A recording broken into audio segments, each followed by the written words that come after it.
On to Iowa now, where the state's Supreme Court acknowledged that just because something is unfair, that doesn't necessarily make it illegal.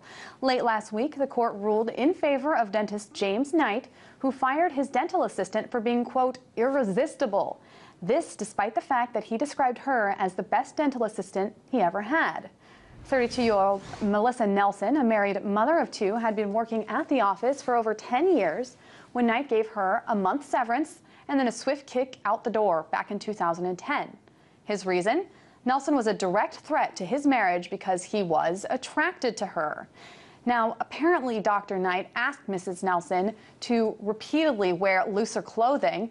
The thing is that she says she wore scrubs to work each day.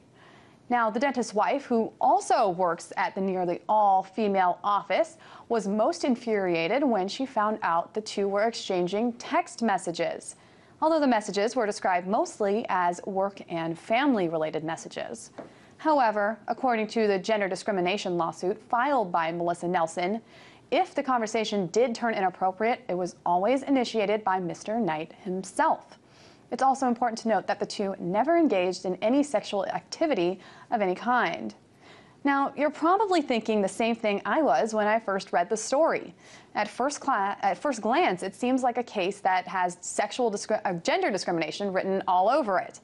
But the state Supreme Court judges ruled in Mr. Knight's favor, saying that Mrs. Nelson's termination did not constitute as gender discrimination under the Iowa Civil Rights Act, a ruling that Mr. Knight's attorney, Stuart Cochrane, says was completely justified. He went on to say this: "We do think the Iowa Supreme Court got it completely right.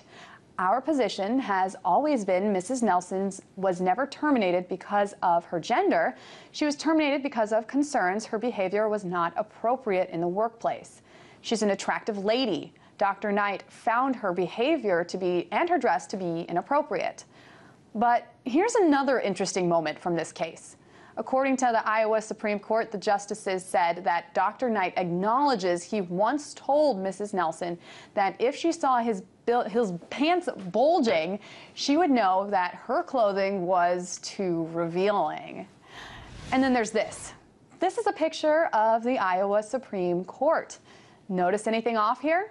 Well, in case it escaped your eye, the Supreme Court is an all-male panel, leading many to say that the 7-0 unanimous ruling in favor of Mr. Knight was unfair and discriminatory in and of itself. This isn't the first case of its kind in Iowa, but it is an interesting ruling on the Iowa Supreme Court's part. And this case is based on an Iowa state law, so it will be difficult for Mrs. Nelson and her legal team to pursue the case much further.